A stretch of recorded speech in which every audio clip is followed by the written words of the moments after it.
శ్రీమాత్రే నమః.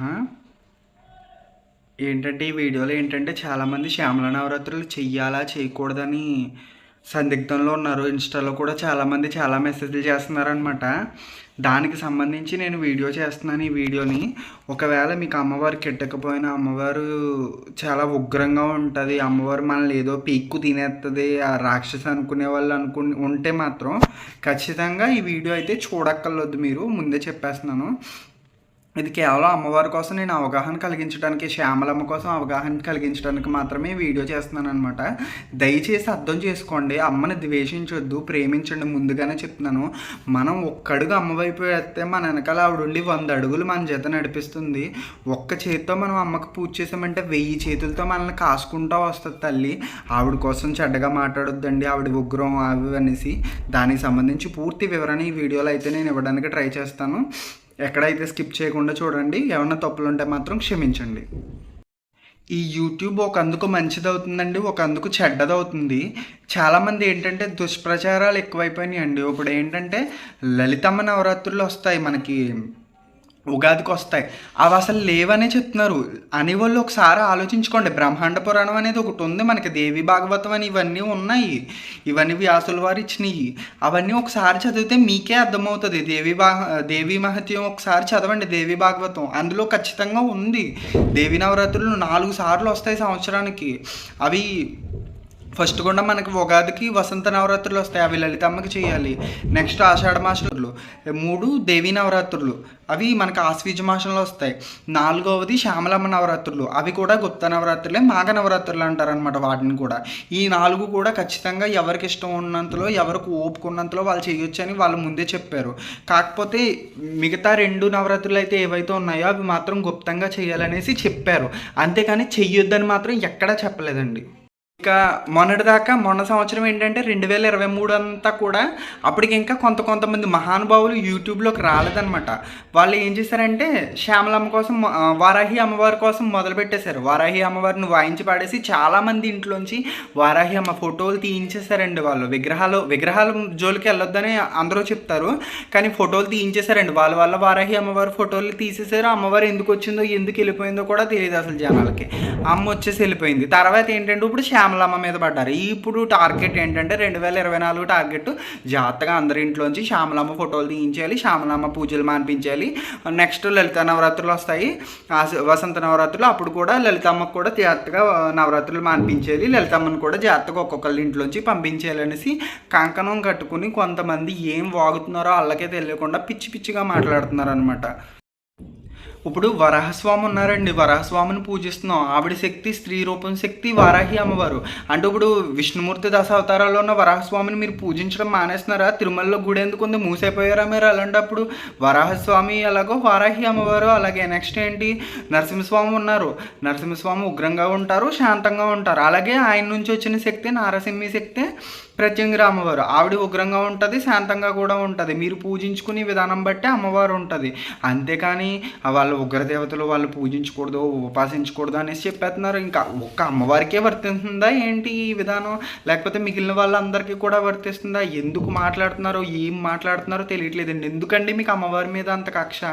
ఆవిడంటే ఎందుకో మీకు అంత కక్ష నాకు అర్థం అవ్వట్లేదు. ప్రతి ఒక్కళ్ళకి టార్గెట్ అమ్మవారే అయిపోయింది. ఎందుకో అర్థం అవ్వట్లేదు అసలు, ఏంటో తెలీదు.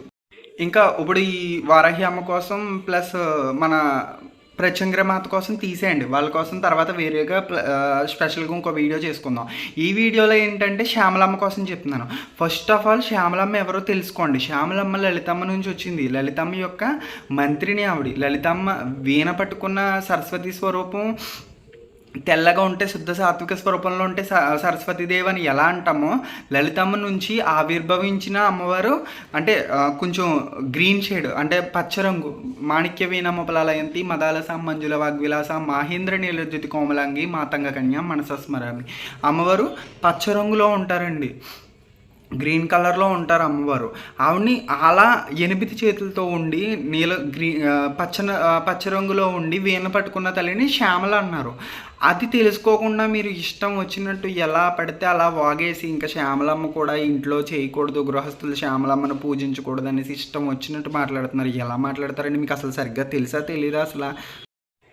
ఇప్పుడు లలితమ్మకి ఎలా అయితే శ్యామలమ్మ ఉన్నారో ఈ శ్యామలమ్మని మనం పూజిస్తే లలితమ్మని పూజించినా కూడా ఆవిడే ఆనందపడుతుంది. ఒకవేళ మీకు శ్యామలమ్మ చిత్రపటం లేదనుకోండి, లలితమ్మ ఫోటోకి చేయొచ్చు, లక్ష్మీదేవి ఫోటో చేయొచ్చు, సరస్వతీదేవి ఫోటోకి కూడా చేయొచ్చు. మీరు లలితమ్మే శ్యామలమ్మ, శ్యామలమ్మే సరస్వతీదేవి, ఇందులో ఏమీ పెద్ద భేదం లేదండి. వీళ్ళ ముగ్గురికి కూడా మీరు ఏదో ఆలోచించేసి సరస్వతీదేవిని పూజించిన శ్యామలమ్మని పూజించిన ఒకటే కాబట్టి పూజించవచ్చు మీరు. అంతేగాని దానికోసం శ్యామలమ్మని పూజించకూడదు, నవరాత్రులు చేయకూడదు అంటే అది మీ ఇష్టం. ఎవరో ఏదో చెప్పారనేసి చేయడం మానేయడం మీ తత్వం మీద ఆధారపడి ఉంటుంది. అమ్మవారిని ప్రేమించే వాళ్ళు ఎందుకండి వాళ్ళకి వీళ్ళకి భయపడి వీళ్ళు చెప్పిన మాటలు వినేసి ఎందుకు తీసేస్తున్నారు అసలు అమ్మవారి ఫోటోని?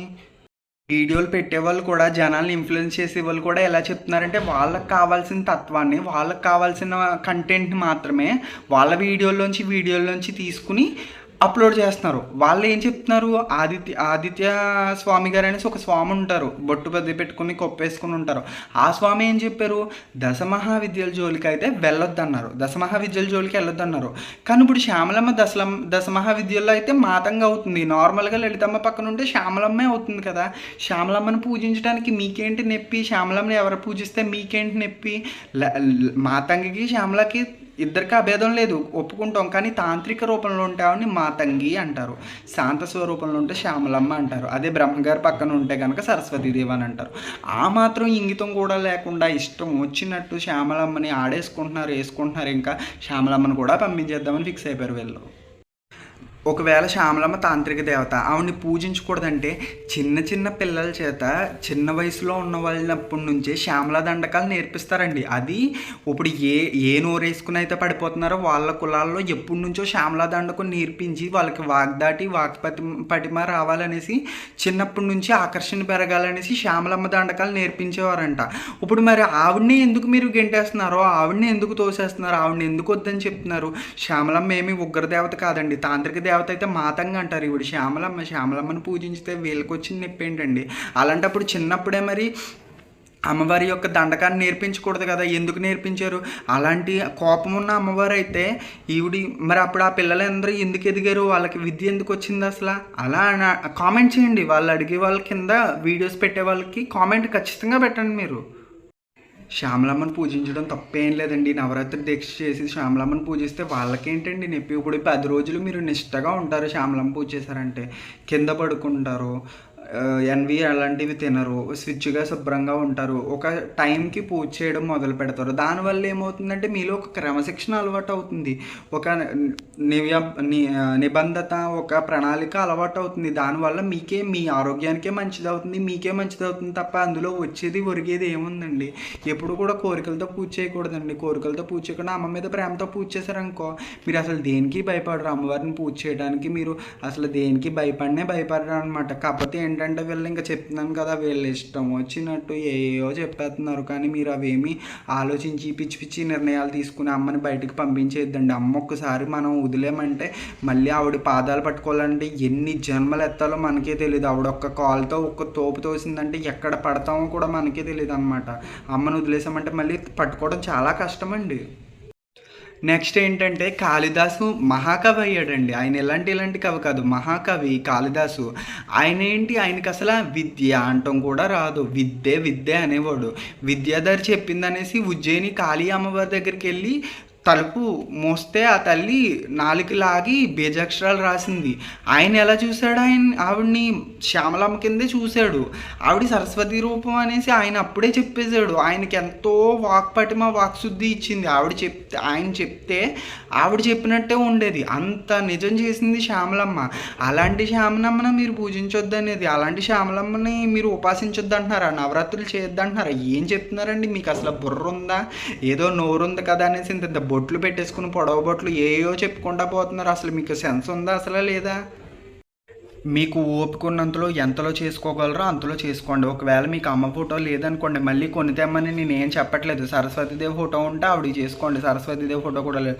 లలితమ్మ ఫోటో ఉంటే ఆవిడ చేసుకోండి. అసలు ఏ ఫోటో లేదనుకోండి, దీపం కుంది పెట్టుకుంటారు కదా, దీపం కుందికే చేసుకోండి. 10 రోజులు కూడా దీపం కుందికే చేసుకోండి.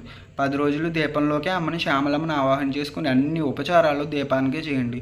చేసి అమ్మకి మీకు ఏమీ పెట్టలేరు, మీకు ఓపిక లేదు. సింపుల్గా చెప్తున్నాను. తమలపాకు మీద తేనేసి అమ్మకి పెట్టేసి దండం పెట్టుకోండి, అయిపోయింది అంతే. 10 రోజులు మీకు ఓపిక ఉన్నట్టు చేసుకోండి. మీరు అన్వి అది తిన్నాం అనుకున్నారు అనుకోండి, నిత్య పూజ కింద చేసుకున్నట్టు చేసుకోండి. అంతేగాని ఇంకా అమ్మని ఎక్కువ దీక్ష కింద తీసుకుని వెళ్ళొద్దు. పీఠం పెట్టి కలసం పెట్టి అమ్మని 10 రోజులు కొలుచుకుని ఆ పద్ధతిలోకి వెళ్ళొద్దు. ఇంకా అలాంటప్పుడు 10 రోజులు అమ్మ నామస్మరణ చేసుకోండి, అప్పుడు ఇంకా మంచిదే కదా. ఏ అమ్మ నామస్మరణ చేసుకుంటే ఏదైనా తప్పు అవుద్దా? మీకు ఏంటి వచ్చే లాస్ ఏంటి? నేను ఇలాంటి వీడియోస్ వస్తున్నాయని చెప్పేసి యూట్యూబ్లో కూడా నేను పెద్ద చూడలేదండి. కాకపోతే ఏంటంటే ఎవరో నాకు ఇన్స్టాలో ఒక అతను పెద్దతనే 50 ఇయర్స్ ఉంటాయి, ఆయన బాధపడుతూ ఏడుస్తూ నాకు వీడియో షేర్ చేసి నాని ఇలా అంటున్నారమ్మా ఏంటమ్మా అనేసి బాధపడ్డారు. నాకు అంకుల్ గారు మీరు బాధపడకండి, ఎందుకంటే వాళ్ళ ఇంట్లో వాళ్ళు ఆ వీడియో చూసి మీరు ఈ శ్యామలం నవరాత్రులు చేయొద్దు, మనకి లాస్ట్ ఇయర్ యాక్సిడెంట్ అయింది ఇందువల్ల అయిందేమో అనేసి చెప్తున్నారంట. ఇలాంటివి అపోహలకు వచ్చేస్తున్నారు వీళ్ళు.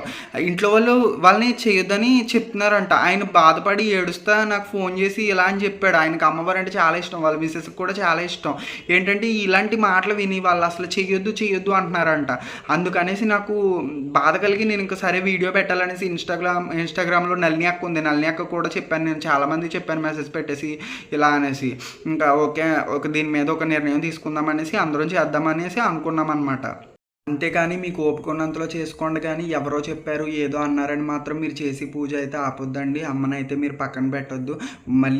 మరీ ముఖ్యంగా చెప్తున్నాను, మీరు ఇంటికి తీసుకొచ్చి అమ్మని చేసుకుని కొన్నాళ్ళు వదిలేశారంటే, అమ్మ గనక మనల్ని పట్టుకోలేదంటే, అమ్మ గనక మనల్ని వదిలేసిందంటే చాలా జన్మలు వెనక్కి వెళ్ళిపోతామండి మనం.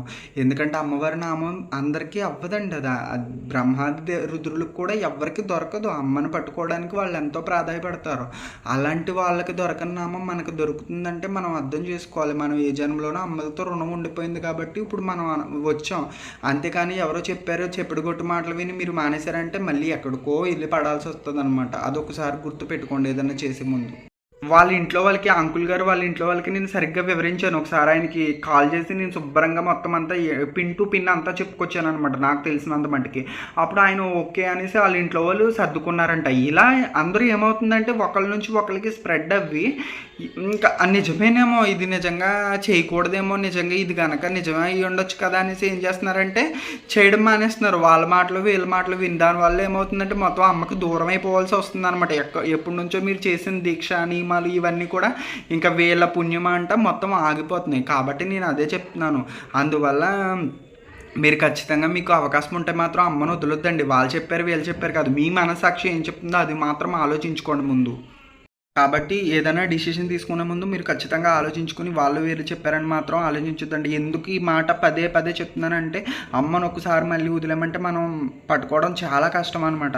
మీకు ఉన్నంతలోనే పూజ చేసుకోండి, మీరు ఎలా చేసుకోవాలనుకుంటున్నారో అలాగే చేసుకోండి, కానీ చెప్పుడు గొట్ల మాటలు మాత్రం విని మీరు అమ్మని అయితే వదలొద్దండి. నేను అదే చెప్పగలుగుతాను. ఇంకా ఎవరేమనుకున్నా తర్వాత మీ ఇష్టం అనమాట. ఇంకేంటంటే నెక్స్ట్ వచ్చేసి అమ్మ నవరాత్రులు 10వ తారీఖు నుంచి మొదలవుతున్నాయి. మీకు ఓపికను బట్టి మీరు చేసుకోండి. నెక్స్ట్ 19వ తారీఖుతోనే ఎండ్ అవుతున్నాయి. 18 అని చాలామంది చెప్తున్నారు.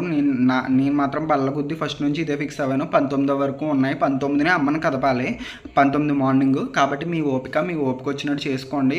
అమ్మ ఎంతవరకు అనుగ్రహం ఉంటే అంతవరకు చేసుకోండి. అంతేగాని వాళ్ళు వీళ్ళు చెప్పిన మాటలు విని మీ మనసు పాడు చేసుకోవద్దు. కొన్నాళ్ళకి ఏమవుతుందంటే హిందూ మతాన్ని మనలో మనమే కొట్టేసుకుని అసలు హిందూ మతం లేకుండా చేసేస్తాం అనమాట. ఆ రోజులు కూడా రాబోతున్నాయి ఎదురెదురు. అప్పుడు అంకుల్ గారు వాళ్ళ ఇంట్లో వాళ్ళకి నేను కాల్ చేసి ఇన్స్టా నుంచి నేను మొత్తం అంతా ఆయనకి వివరించానమాట. సో అనేసి అమ్మ కోసం మొత్తం చెప్పుకొచ్చాను. వాళ్ళ ఇంట్లో వాళ్ళకి కూడా అర్థమయ్యేలా నేను గంట సేపు క్లాస్ తీసుకుని చెప్పానమాట. అప్పుడు వాళ్ళకి అర్థమైంది. నాలాంటోడికి ఈ యూట్యూబ్లో వీళ్ళు అమ్మ మీద చేసే తప్పుడు ప్రచారం వీడియో చూస్తే నిజమేనేమో అనిపించేలా ఉంది. కాకపోతే ఏంటంటే అది చంచల స్వభావం అండి, అలాగా కదిలిపోతూ ఉంటాం. మీకు వీడియోస్ పెట్టేవాళ్ళు వాళ్ళ దేవుడి పట్ల ఎంత అయితే నమ్మకంతో ఉంటున్నారో మీరు కూడా మీ దేవుడి పట్ల అంతే నమ్మకంగా ఉండండి. మీరు మారకండి. మీకు మారాల్సిన పని ఏంటి? మనలో మనం కొట్టుకు చేస్తే ఏమొస్తుందండి? బయటోడికి లోకు అండి, అది అర్థం చేసుకోవట్లేదు. అర్థం చేసుకుని చేయండి. ఏ వీడియో చేసినా శ్యామలమ్మను పూజిస్తే మీకు వచ్చిన తప్పు ఏంటండి? రాజశ్యామల అమ్మవారు వాక్కును ప్రసాదిస్తుందండి. అమ్మ సిరి సంపదలు ప్రసాదిస్తుంది. ఎందుకు ఆ తల్లిని నింద చేస్తారు అలాగా? ఇంకేంటంటే మీకు ఒప్పుకున్నంత మట్టుకు అమ్మకు వండి పెట్టుకోండి. ఇంకా నామస్మరణకి ఎక్కువ ఇంపార్టెంట్ ఇవ్వండి. అమ్మని ఎక్కువ మనసులో స్మరించుకుంటూ ఉండండి. అదే మనల్ని మార్గం, ముక్తికి మార్గం, అమ్మ వైపు భక్తికి మార్గం చూపిస్తుంది. మీరు అమ్మని ఏం అడగక్కర్లేదు, అమ్మ ఏది ఇవ్వాలనుకుంటే అది ఇస్తుంది. అమ్మ ఇచ్చేసి బలం అయితే నేను సంవత్సరానికి 4 నవరాత్రులు చేసినందుకు నేను కోటీశ్వరుని అయిపోవాలి, కానీ నాకుండే కష్టాలు నాకున్నాయండి. కానీ అమ్మని ఎప్పుడు కూడా ప్రేమతో పూజించండి, అంతేగాని అది కావాలి ఇది కావాలని మాత్రం పూజ చేయొద్దండి. అమ్మకి తెలుసు, అమ్మకి మనకి ఏ టైంకి ఏది ఇవ్వాలనేది అమ్మకి తెలుసు. అంతేకాని ఎవరో చెప్పారని ఎల్లమ్మ పుల్లమ్మ సుబ్బమ్మ చెప్పిందని మీరు అమ్మ మీద భక్తిని వదలొద్దు. అమ్మ పాదాలు మాత్రం గట్టిగానే పట్టుకుని ఉండండి. అది మనల్ని ఎప్పటికైనా సరే అందరూ కుళ్ళుకునేలాగా మనల్ని అమ్మ దగ్గరే నిలబెడుతుంది. అది మాత్రం కంపల్సరీ అండి. మీరు కూడా చేయండి, అతి చేయొద్దు. ఎంతవరకు చేయాలో అమ్మని ఎంతవరకు పూజించాలో అంతవరకు పూజించండి, కానీ అతి చేయొద్దండి. వీళ్ళు యూట్యూబ్లో ఇంకా ఏవో చెప్తూ ఉంటారు, అవి వినొద్దు. మీరు ఎంతవరకు చేయాలో అంతవరకు చేయండి చాలు. దేవీ నవరాత్రులకి ఏ రకమైన నియమాలు పాటిస్తారో కేవలం ఆ నియమాలు పాటిస్తే సరిపోద్ది. అమ్మని ఎంతవరకు పూజించుకోవాలో అంతవరకు పూజించుకుంటే సరిపోద్ది. అంతేగాని ఎక్కువ కూడా మీరు ఎదురికి వెళ్ళిపోవద్దండి. అమ్మని శ్యామల కిందే చూడండి, అంతే. శ్యామలంగానే ఉంటుంది అమ్మ కూడా, సౌమ్యంగా, శుద్ధ సౌమ్యంగా, సాత్వికంగానే ఉంటుంది అమ్మ కూడా. ఆవిడ వీణ మీటుతుంటే చిలకలు వస్తున్నాయండి. చిలకలు ఉగ్రంగా ఉన్న వాళ్ళ దగ్గరికి చిలకలు ఎలా వెళ్తాయండి? అసలు సింహాలు పులుల మీద ఉంటారు, కానీ అమ్మ చిలకలు ఉన్నాయంటేనే అర్థం చేసుకోండి అమ్మ ఎంత శాంతంగా సాత్వికంగా ఉంటుందో. అది అర్థం అవ్వదు మన మట్టి బుర్రలకి. ఇవి అమ్మని ఏదో రకంగా అనాలని మాత్రం టార్గెట్ చేస్తారు. ఇంకా నెక్స్ట్ వచ్చేసి మన ఛానల్ మీద చాలా వచ్చేస్తూ ఉంటాయి. నాకు తెలిసి ఈ వీడియో కనుక నలుగురిలోకి వెళ్ళిందంటే చాలా కామెంట్స్ వస్తూ ఉంటాయి. ఇంకా అవన్నీ మనం పట్టించుకోకూడదని నేను ఫిక్స్ అయిపోయాను. అమ్మకి సంబంధించి పిన్ టు పిన్ ప్రతి అప్డేట్ నా ఛానల్లో వస్తూనే ఉంటుంది. నెక్స్ట్ అయితే ఇంకా నేను ఏమైనా తప్పు మాట్లాడుంటే క్షమించండి. నా ఆవేదన అర్థం చేసుకోండి, నా బాధను అర్థం చేసుకోండి. అమ్మవారిని అంటే నాకు చాలా బాధ కలుగుతుంది, దానికోసం మాత్రమే నేను చెప్తున్నాను. నెక్స్ట్ ఏంటంటే ఎవరు తిట్టలేదండి అమ్మవారిని, కాకపోతే చేయొద్దని చెప్తున్నారు. ఎటకారంగా మాట్లాడుతున్నారండి. మేము గోదావరిలో మేమే ఎటకారం అంటే మాకన్నా ఎటకారం మాట్లాడుతున్నారు. కాబట్టి ఒక్క నిమిషం అర్థం చేసుకోండి, అనే ముందు ఆలోచించుకోండి. ఒక్కసారి మాత్రం అమ్మని కొలుచుకోండి. అమ్మ ఉంటే చాలండి, ఇంకేం అక్కర్లేదు మనకి. బ్రహ్మాది రుద్రులు కూడా అమ్మ పాదాలు పట్టుకునే ఉంటారండి. కాబట్టి అమ్మ గొప్పతనం తెలుసుకోండి. ఇంతేనండి వీడియో. ఏదైనా తప్పులు మాట్లాడుంటే మాత్రం క్షమించండి. శ్రీమాత్రే నమః.